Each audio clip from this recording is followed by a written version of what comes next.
Professor Leffel here. Most of the world's greenhouse gas emissions that are turning the global thermostat up come from cities and the businesses within them, which is why cities and businesses need to team up with their respective climate action and join forces in order to save the world. In a recent study, we show how and why that, specifically, what at the local level drives emissions reductions of the largest corporations in America. First, the internal efforts of the companies themselves, which some call ESG, actually does matter a little.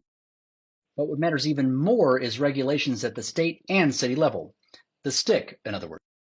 And that's important because it shows that voluntary business efforts themselves are not enough. There needs to be regulation by governments, particularly local governments.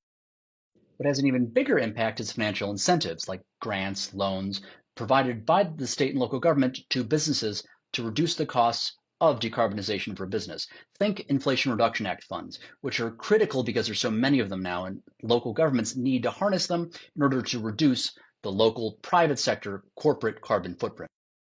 But the biggest impact for decarbonizing corporate America is seen when all conditions are in place at the same time. When City Hall passes a climate action plan, when it works with companies that are actively trying to reduce their emissions, when the local government mobilizes those financial incentives, that's where public-private partnerships can occur and the most local emissions reductions can occur. This is the kind of space where cities and businesses want to work together to reduce the collective urban and private carbon footprint. Innovative ways cities have done this around the world have included London, which got together at least 11 large businesses that are implementing their own decarbonization efforts and got them on board to support London's climate action plan in ways that also served those local businesses pursuing their own climate. Specifically, London City Hall figured out that these businesses also wanted to figure out where can we source renewable energy, how can we cost effectively decarbonize our buildings, and where can we get new EV infrastructure.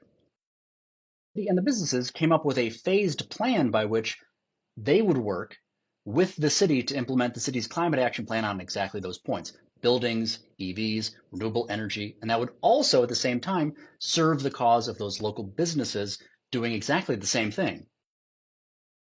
Manchester in England did the same thing, in which they got engineers, City Hall, and local businesses together, all of which were interested, they found out, in building decarbonization. And they created a commercial retrofit strategy in which both the city and the businesses would be able to cheaply reduce the emissions of their buildings together.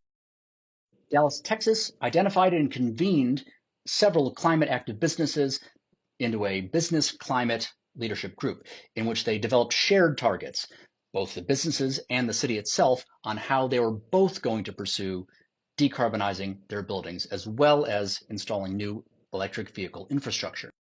The whole idea here is that if cities that are implementing climate action and businesses that are implementing climate action work together, they can align the corporate climate targets and the city targets. They can co-finance decarbonization projects, including through mobilizing incentives. This collectively can achieve greater local urban emissions reductions across the public, the government, and private corporate sector than otherwise would be possible. And the big reason why this is so important is because it is shown that national climate commitments themselves are not enough to avoid climate catastrophe.